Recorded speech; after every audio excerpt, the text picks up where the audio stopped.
नमस्कार बच्चों, कैसे हैं आप सब। आशा करती हूँ आप सभी अच्छे होंगे, स्वस्थ होंगे, खुश होंगे और अपनी पढ़ाई भी अच्छे से कर रहे होंगे। तो जैसा कि आप सभी जानते हैं, मैं हूँ आपकी हिंदी की अध्यापिका और मैं स्वागत करती हूँ आप सभी का आईसीटी वर्चुअल क्लासरूम में। और आज हम यहाँ पर एकत्रित हुए हैं पढ़ने के लिए क्लास 7th की हिंदी। क्लास 7th की हिंदी में हिंदी व्याकरण में जो हम पढ़ रहे थे सर्वनाम, वो हमारा क्लियर हो गया था पिछले सेशन में। तो आप सभी ने उसको नोट डाउन किया और घर पर रिवाइज भी किया होगा। आज हम आपकी वसंत पाठ्य पुस्तिका भाग 2 का पाठ 3 यहाँ पर पढ़ेंगे, जिसका नाम है हिमालय की बेटियां। और ये पाठ लिखा गया है नागार्जुन जी द्वारा। तो जैसे कि इस पाठ का नाम आप देख रहे हैं है हिमालय की बेटियां। तो हिमालय की बेटियां नाम यहाँ पर किसको दिया गया है? यहाँ पर जो नदियां हिमालय से निकलती हैं, उन नदियों को हिमालय की बेटियों का नाम दिया है। और किस तरह से जिस तरह से घर में बच्चे, खास तौर पर बेटियां चहकती हैं, खिलखिलाती हैं, उसी तरह से इन हिमालय से निकलने वाली नदियों के कोलाहल के विषय में, उनकी गंभीरता के विषय में यहाँ पर दर्शाया है, दिखाया है। तो हम चलते हैं स्मार्ट बोर्ड की तरफ, शुरू करते हैं अपने आज का सेशन। चैप्टर रीडिंग आज हम करेंगे। बिल्कुल ध्यान पूर्वक समझने की आवश्यकता है, क्योंकि बहुत ही इंपॉर्टेंट चैप्टर है। आपको बहुत सारी बातें बताता है नदियों के बारे में, हिमालय के बारे में, नदियों की महत्ता के बारे में। तो शुरू करते हैं अपने आज का सेशन। सभी बच्चे ध्यान पूर्वक पढ़ेंगे और समझने का प्रयास करेंगे। हमारे चैप्टर का नाम हिमालय की बेटियां। चैप्टर का नाम है हिमालय की बेटियां। तो यहाँ पर आप इस तरह से दृश्य देखिए सबसे पहले, और देखिए कि किस तरह से अलग अलग छोटे छोटे रूप में एक बड़ी जो है उसका निर्माण हो रहा है। छोटे छोटे नदियों के रूप में आती है और फिर एक बड़ी नदी का निर्माण हो रहा है। तो हिमालय की गोद से ये निकलती है। हिमालय के बहुत सारे कंकड़ हैं, पत्थर हैं, उनसे टकराती हुई ये किस तरह से एक समतल जमीन पर उतरती है, वो हम यहाँ पर पढ़ेंगे। शुरू करते हैं अपना चैप्टर। अभी तक मैंने उन्हें दूर से देखा था। तो नागार्जुन जी कह रहे हैं कि अभी तक मैंने उन्हें दूर से देखा था। बड़ी गंभीर, शांत, अपने आप में खोई हुई लगती थी।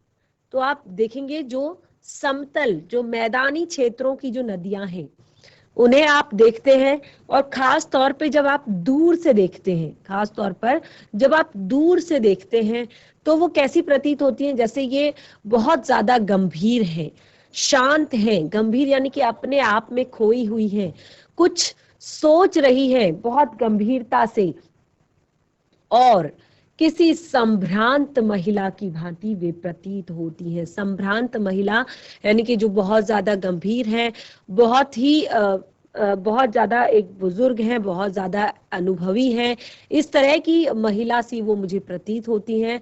और उनके प्रति मेरे दिल में आदर और श्रद्धा के भाव थे। तो लेखक कहते हैं कि जब मैंने उन्हें इस तरह से देखा, तो उनके लिए मेरे मन में आदर और श्रद्धा के भाव थे। माँ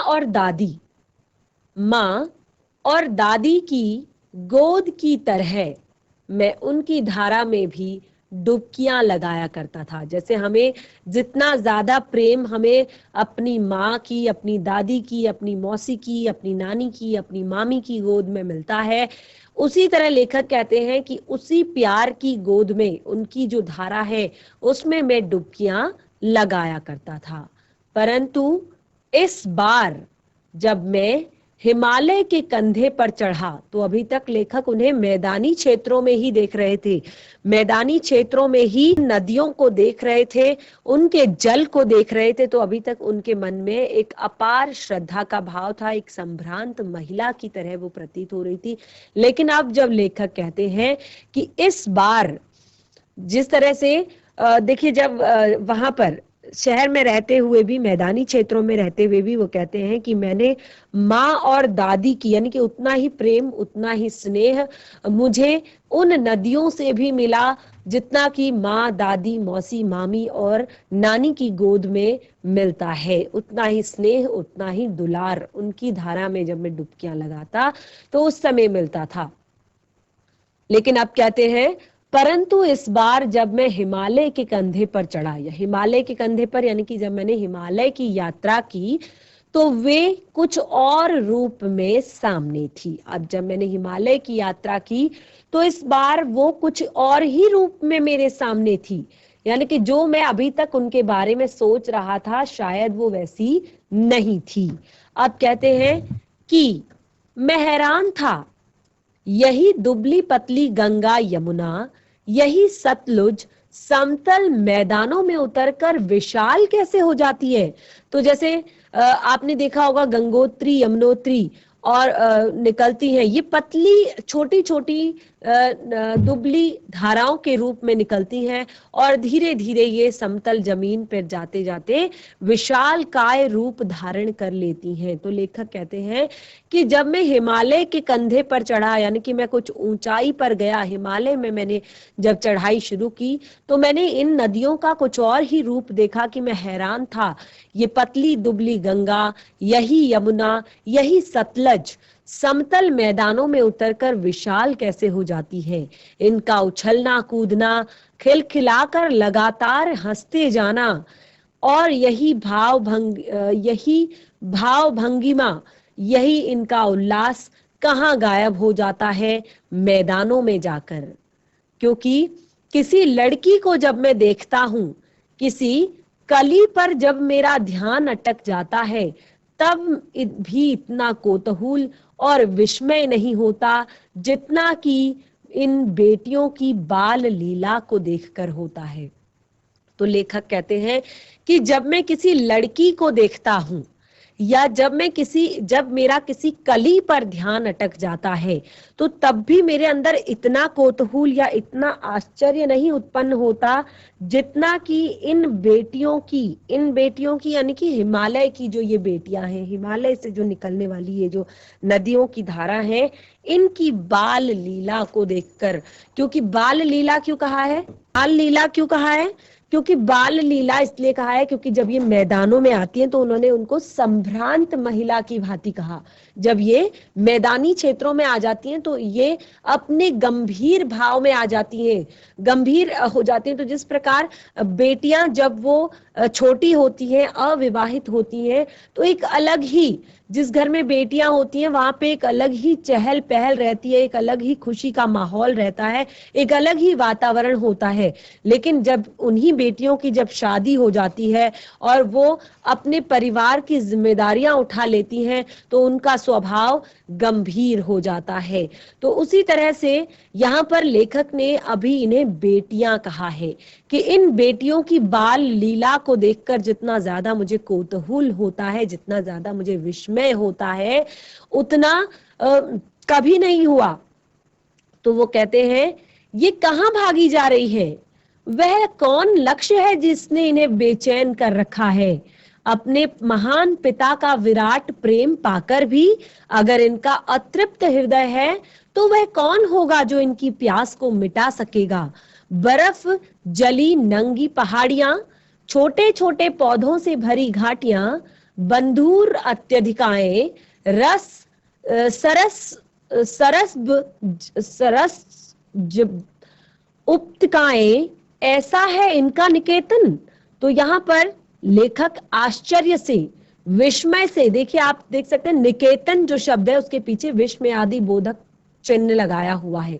ठीक है, विस्मय आदि बोधक यानी कि लेखक को बहुत ज्यादा आश्चर्य हो रहा है, बहुत ज्यादा कौतूहल उनके अंदर है। वो कहते हैं कि कहाँ भागी जा रही है ये, इनका लक्ष्य क्या है, किसने इन्हें इतना बेचैन कर रखा है। अपने महान पिता का विराट प्रेम पाकर भी अगर इनका हृदय अतृप्त है, अब ये महान पिता का विराट हृदय, विराट प्रेम किसको कहा है? देखिए यहाँ पर हिमालय की महानता और उसकी उसकी महानता, उसकी विराटता कि वो कितना बड़ा है, कितना महान है, उसकी उसका प्रेम पाकर भी इनका हृदय अतृप्त है। यानी कि ये इतने बड़े पहाड़ की बेटियां हैं, इतने बड़े पहाड़ से निकलती हैं, इतने महान इस हिमालय से निकलती हैं, तो फिर भी इनका हृदय अतृप्त है। तो कौन है जो इनकी प्यास मिटा सकेगा? क्योंकि पहाड़ियों से जब नदियां आती हैं नीचे, तो वो बहुत तेजी से आती है, बहुत शोर करते हुए आती है, बहुत कोलाहल से आती है, क्योंकि वो आते हुए बहुत सारे पत्थरों से टकराती है, बहुत बड़ी बड़ी चट्टानों से टकराती है। और हिमालय जो है वो एकदम सीधा खड़ा होता है, और जिससे क्या होता है कि पानी जो नीचे को बहता है तो वो बहुत तेजी से नीचे की तरफ को आता है। तो वही यहाँ पर कहने की कोशिश की गई है कि ये तेजी से कहां भागी जा रही है, वह लक्ष्य कौन सा है जिसने इन्हें बेचैन कर रखा है, यानी कि आगे कहां जाना है, कौन सा इनका लक्ष्य है, और कौन इनकी प्यास को बुझा सकेगा। तब यहाँ पर कहते हैं, खेलते खेलते ये जरा दूर निकल जाती हैं। जैसे बचपन में छोटी बच्चियां घर के आसपास खेलती हैं, अपने खिलौनों से खेलती हैं, लेकिन ये उस तरह की नहीं है, ये खेलते खेलते थोड़ा सा दूर निकल जाती हैं। जो देवदार, चीड़, सरो, चिनार, सफेदा, कैल के जंगलों में पहुंचकर शायद इन्हें बीती बातें याद करने का मौका मिल जाता होगा। जब ये हिमालय से उतरती हैं, क्योंकि हिमालय पे बहुत ज्यादा पेड़ पौधे नहीं होते, केवल छोटी मोटी झाड़ियां होती है, छोटे मोटे पौधे होते हैं, और छोटी मोटी घाटियां वहां पर होती हैं, बहुत कुछ फूलों की घाटियां होती हैं, कुछ इस तरह से यहाँ पर बंधुर अध्यतिकाएं, सरसब्ज उपतिकाएं, तो इस तरह से कुछ झाड़ियां, कुछ यहाँ पर पेड़ पौधे होते हैं छोटे छोटे से। लेकिन जब ये नीचे तक आ जाती हैं, तो तब देवदार, चीड़, सरो, चिनार, सफेदा, कैल के जंगलों में पहुंचकर शायद इन्हें बीती बातें याद करने का मौका मिल जाता है। यानी कि थोड़ा सा ठहराव इनके अंदर आ जाता है। कौन जाने बुढ़ा हिमालय अपनी इन नटखट बेटियों के लिए कितना सिर धूनता होगा। बूढ़ा हिमालय यानी कि जो हजारों करोड़ों लाखों वर्षों से उसी तरह से खड़ा है, तो अपनी इन नटखट बेटियों के लिए वो कितना अपना सिर धूनता होगा, क्योंकि ये बहुत ज्यादा नटखट है। तो बड़ी बड़ी चोटियों से जाकर पूछिए तो उत्तर में विराट मौन के सिवाय उनके पास और कुछ रखा ही क्या है। तो अगर यही चीज आप बड़ी बड़ी चोटियों से, पहाड़ की बड़ी बड़ी चोटियों से, हिमालय की बड़ी बड़ी चोटियों से पूछने चले जाओ, तो उनके पास केवल विराट मौन, क्योंकि वो मौन है, शांत है, और उसके सिवाय उनके पास रखा ही क्या है। सिंधु और ब्रह्मपुत्र, ये दो ऐसे नाम हैं जिनके सुनते ही रावी, सतलुज, व्यास, चनाब, झेलम, काबुल, कपीशा, गंगा, यमुना, सरयू, गंडक, कोसी आदि हिमालय की छोटी बड़ी सभी बेटियां आंखों के सामने नाचने लगती हैं। सबसे बड़ी नदियां सिंधु और ब्रह्मपुत्र।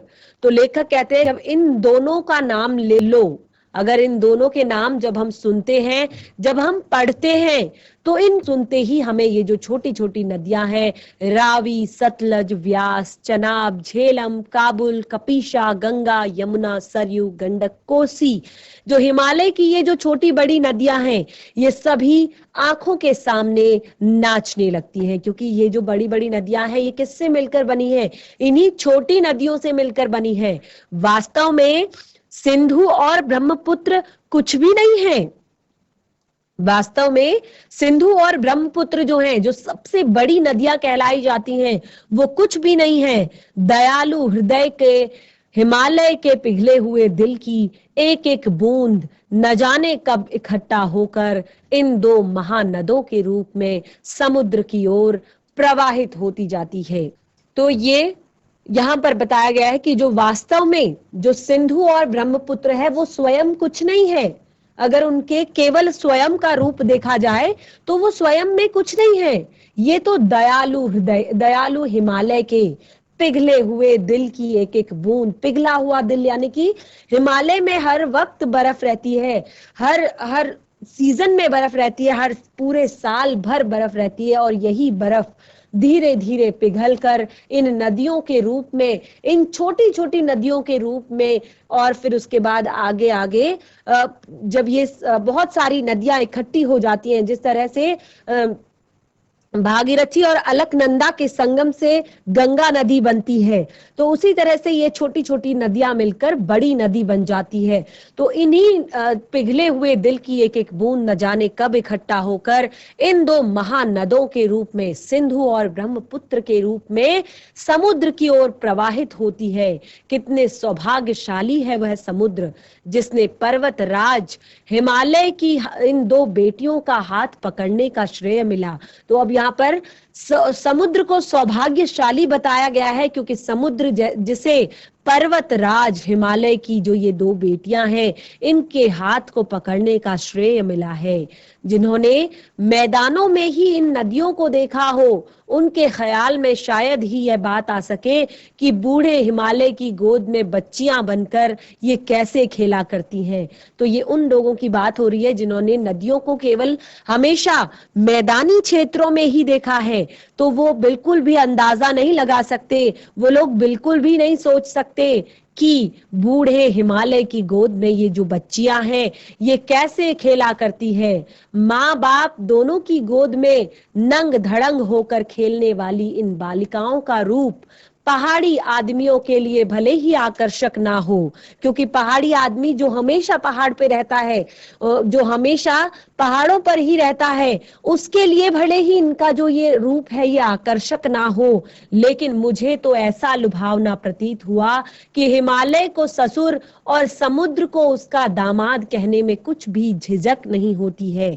तो यहाँ पर लेखक कहते हैं कि भले ही जो पहाड़ी लोग हैं, देखिए ऐसा नहीं है कि वो अपनी नदियों की केयर नहीं करते या नदियां उनके लिए महत्वपूर्ण नहीं है, क्योंकि वो हमेशा पहाड़ों पर रहते हैं, उन्होंने हमेशा पहाड़ों को इसी रूप में देखा है, तो उनके लिए भले ही ये बहुत ज्यादा आकर्षक ना हो। देखिए हम आप कभी शहर से जब पहाड़ों की ओर जाते हैं तो हमें वहां पर हर चीज एक्साइटिंग लगती है, हर चीज उत्साहित करती है। अरे वाह ये बहुत सुंदर है, अरे वाह ये बहुत सुंदर है, ये नदी देखो कितनी प्यारी है, ये पहाड़ कितना सुंदर है, यहाँ कितनी हरियाली है। और इसी तरह से जब शहर का आदमी, जब गांव का आदमी, पहाड़ का आदमी जब शहर की तरफ आता है तो उसे यहाँ की चीजें उत्साहित करती हैं। अरे वाह यहाँ पे तो ट्रेन चलती है, यहाँ पे तो फ्लाइट्स चलते हैं, यहाँ पे तो गाड़ियां चलती हैं, या यहाँ पे इस तरह का सिस्टम है, मॉल है और स्विमिंग पूल्स हैं, इस तरह की चीजें हैं। तो लेखक कहते हैं लेकिन मुझे ये जो एक दृश्य है कि जो हिमालय के, बूढ़े हिमालय की गोद में बच्चियां बनकर, छोटी छोटी बच्चियां बनकर, यानी कि छोटे छोटे अलग अलग धाराओं के रूप में ये विभिन्न तरह से जगहों से निकलती हैं और अपने माँ बाप की गोद में, यानी कि जिस तरह से छोटे बच्चे अपने माता पिता की गोद में नंग धड़ंग होकर, यानी कि उनको नहीं पता होता कि उन्होंने ढंग से कपड़े पहने हैं या नहीं पहने हैं, तो वो जब अपने माता पिता की गोद में खेलते हैं, तो लेखक कहते हैं इस रूप का भले ही पहाड़ी आदमियों के लिए आकर्षक ना हो, लेकिन मुझे ऐसा लुभावना ये रूप प्रतीत होता है कि हिमालय की ये जो छोटी छोटी सुंदर सुंदर प्यारी प्यारी बेटियां हैं, ये आगे जाकर समुद्र को अपना लेती हैं, समुद्र को अपने आप को समुद्र को न्यौछावर कर देती हैं। तो इस तरह से लेखक कहते हैं कि हिमालय को ससुर और समुद्र को उसका दामाद कहने में मुझे बिल्कुल भी झिझक नहीं होती है, बिल्कुल भी ऐसा प्रतीत नहीं होता है कि मैं कुछ गलत कह रहा हूं। कालिदास के विरही यक्ष ने अपने मेघदूत से कहा था, वेत्रवती यानी कि बेतवा नदी को प्रेम का प्रतिदान देते जाना, तुम्हारी प्रेयसी तुम्हें पाकर अवश्य ही प्रसन्न होगी। यह बात चंचल नदियों को देखकर मुझे अचानक याद आई और सोचा कि शायद उस महाकवि को भी नदियों का ये सचेतन रूप यानी कि जो इनके अंदर की चंचलता है, इनके अंदर का जो प्रेम है, इनके अंदर की जो एक उत्साह है, वो शायद पसंद आया होगा। तभी उन्होंने कहा कि वेत्रवती यानी कि जो बेतवा नदी है को प्रेम का प्रतिदान देते जाना, तुम्हारी वह प्रेयसी तुम्हें पाकर अवश्य ही प्रसन्न होगी। और इस बात यह बात इन चंचल नदियों को देखकर मुझे अचानक याद आ जाती है कि शायद उस महाकवि को भी नदियों का ये सचेतन रूप पसंद था। दरअसल जो नदियां पहाड़ी घाटियों और समतल आंगनों के मैदानों में जुदा जुदा शक्लों में देखेगा, वही इस नतीजे पर पहुंच पाएगा। तो लेखक कहते हैं ये वही व्यक्ति समझ सकता है जिसने नदियों को समतल आंगनों में, जो समतल मैदान है, वहां एक जुदा अंदाज में, एक अलग अंदाज में, और पहाड़ की घाटियों में एक अलग अंदाज में उसे देखा है, तो वही इस नतीजे पर पहुंच पाएगा और वही इनको इस चीज को, इस बात को समझ पाएगा।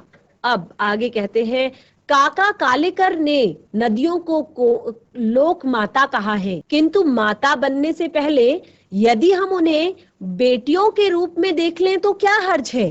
तो यहाँ पर अब लेखक कहते हैं कि जो काका कालेकर हैं, उन्होंने नदियों को लोक माता कहा है। देखिए बहुत ही बड़ी बात है ये, क्योंकि सच में नदियां हमारे लिए लोक माता है।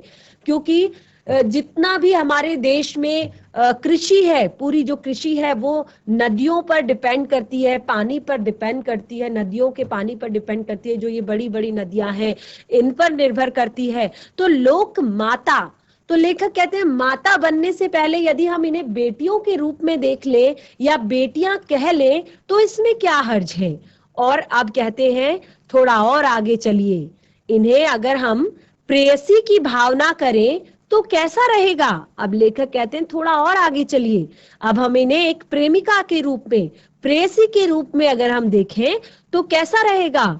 ममता का एक और भी धागा है जिसे हम इनके साथ जोड़ सकते हैं। बहन का स्थान भी कई कवियों ने इन नदियों को दिया है। अब लेखक कहते हैं कि किसी ने इन्हें माता का रूप दिया है, हम इन्हें बेटियों का रूप दे रहे हैं, इन्हें प्रेयसी का रूप भी दिया जा सकता है, और कितने कवियों ने तो इन नदियों को बहन का स्थान भी दिया है। एक दिन मेरी ऐसी भावना हुई थी, अब लेखक कहते हैं एक दिन मेरी ऐसी भावना हुई थी, थ्रोलिड, थ्रोलिड यानी कि तिब्बत की बात है। अब लेखक कहते हैं थ्रोलिड या तिब्बत की बात है, मन उचट गया था। थोड़ा सा कभी कभी होता है ना कि मन खराब हो जाता है। तबीयत ढीली थी, सतलज नदी के किनारे बैठ गया। अब लेखक कहते हैं कि तबीयत मेरी थोड़ा सा ढीली थी और मैं सतलज नदी के किनारे बैठ गया।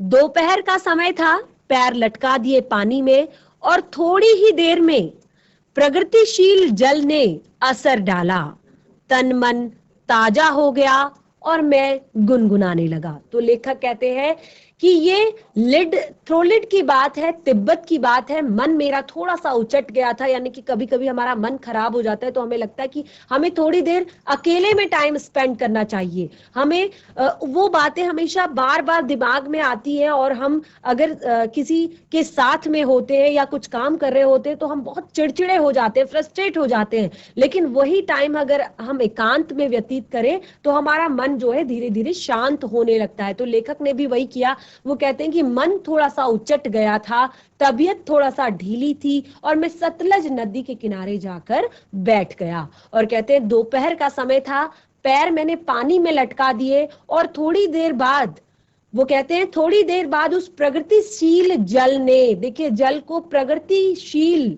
कहा है क्योंकि जल ही जीवन है, तो प्रगतिशील जल ने असर डाला और तन मन ताजा हो गया। अब कहते हैं तो मैं गुनगुनाने लगा। क्या गुनगुनाने लगे, देखिए वो खुद कहते हैं कि कई कवियों ने उन्हें बहन का रूप दिया है। तो मैं गुनगुनाने लगा, जय हो सतलज बहन तुम्हारी, लीला अचरज बहन तुम्हारी, हुआ मुदित मन हटा खुमारी, जाऊं मैं तुम पर बलिहारी।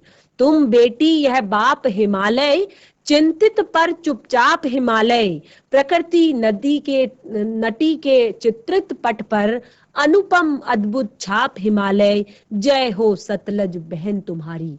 तो यहाँ पर जब कवि का मन प्रसन्न हुआ, खुश हुआ उस एकांत को पाकर, उस प्रगतिशील जल के स्पर्श को पाकर। तो वो कहते हैं कि मेरे मन से अपने आप इस तरह की कविता निकल पड़ी कि जय हो सतलज बहन तुम्हारी, लीला अचरज बहन तुम्हारी, उदित हुआ मुदित मन हटा खुमारी। मुदित अर्थात प्रसन्न, हुआ मुदित मन हटी खुमारी। खुमारी जो एक बेचैनी सी मेरे अंदर थी वो हट चुकी है। जाऊं मैं तुम पर बलिहारी, और मुझे तुम पर बहुत ज्यादा प्रेम आ रहा है, बहुत ऐसा लग रहा है कि मैं तुम्हारे लिए कुछ करूं।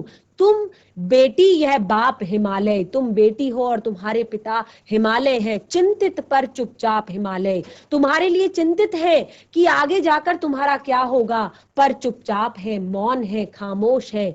प्रकृति नटी के चित्रित पट पर अनुपम अद्भुत छाप हिमालय, जय हो सतलज बहन तुम्हारी। तो आगे हमारा जो चैप्टर है वो कंप्लीट हो चुका है। लेखक ने अपनी पूरी जो बात है वो इस पाठ में कह डाली। जो उनके मन में नदियों के प्रति प्रेम है, नदियों के प्रति जो उनका सम्मान है, नदियों के प्रति जो उनका भाव है, और खास तौर पर हिमालय के प्रति जो उनका स्नेह और सम्मान है, क्योंकि हिमालय ही अपने हृदय को पिघलाकर, अपने मन को पिघलाकर एक एक बूंद जो ये नदियों के रूप में, जीवन रूपी जल के रूप में हमें देता है, तो उसके लिए उन्हें पिता का सम्मान दिया गया है, उन्हें पिता का दर्जा दिया गया है।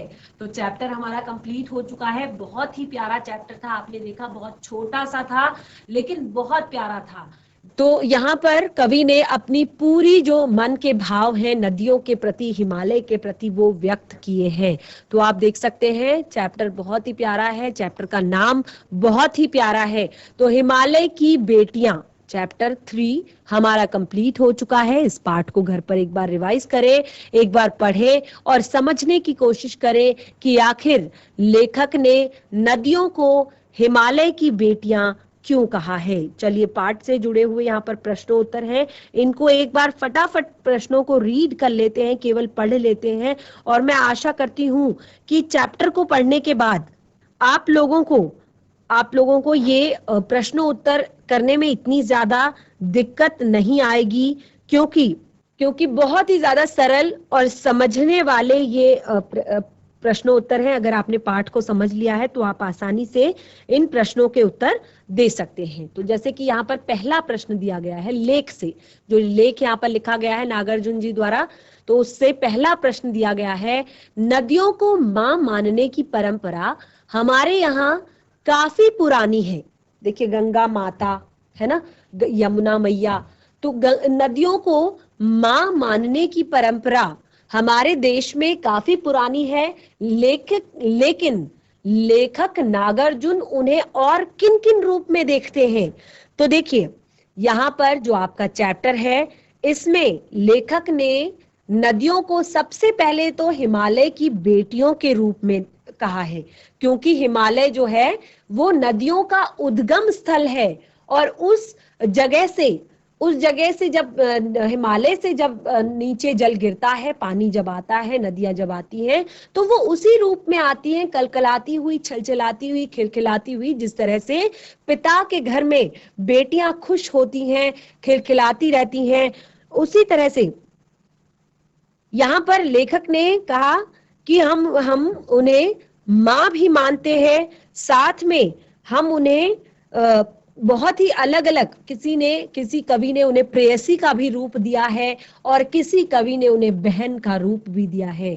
तो नागार्जुन सबसे पहले नदियों को यहाँ पर हिमालय की बेटियों के रूप में देखते हैं, और उसके बाद वो यहाँ पर जो कालिदास है उनके बारे में कहते हैं कि उन्होंने नदियों को प्रेयसी के रूप में देखा है। और लेखक कहते हैं कि कई कवियों ने यहाँ पर नदियों को बहन के रूप में भी माना है। आगे की पंक्तियां, अगला प्रश्न, सिंधु और ब्रह्मपुत्र की क्या विशेषता बताई गई है। देखिए इस चैप्टर में सिंधु और ब्रह्मपुत्र की क्या विशेषता बताई गई है। देखिए यहाँ पर जो हमारा पाठ है इसमें सिंधु और ब्रह्मपुत्र की, कवि ने सिंधु और ब्रह्मपुत्र की विशेषता बताई है कि ये हिमालय से निकलने वाली प्रमुख दो बड़ी नदियां हैं। क्योंकि इन दो नदियों के बीच बहुत सारी छोटी छोटी छोटी छोटी नदियां बहती हैं और इन दोनों नदियों से वो नदियों में मिलकर वो नदियां बड़ी नदी बनती है। और ये जो नदियां हैं ये हिमालय के दयालु हृदय के पिघले हुए दिल की एक एक बूंद को इकट्ठा करके बनी हुई हैं। ये नदियां सुंदर है, लुभावनी है और साथ ही जब ये मैदानों में पहुंच जाती है ये बहुत ज्यादा शांत और गंभीर हो जाती हैं, बहुत ज्यादा शांत और गंभीर हो जाती है। अगला प्रश्न है, काका कालेकर ने नदियों को लोक माता क्यों कहा है? तो देखिए यहाँ पर लोक माता की बात आई है। लोक माता, लोक अर्थात पूरा जो संसार है उसकी माता। तो लोक माता तो कहने का अभिप्राय इसीलिए सबसे मेन है, सबसे पहली पंक्ति तो है जल ही जीवन है।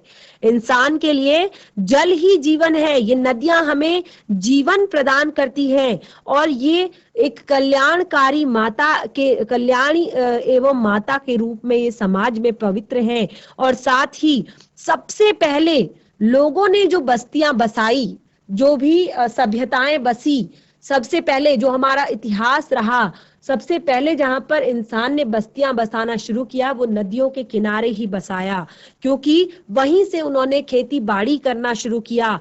और जो आज के समय में भी आप देखते हैं कि हमारे देश में हमारा देश कृषि प्रधान देश है और हमारे देश में नदियां सबसे बड़ा एक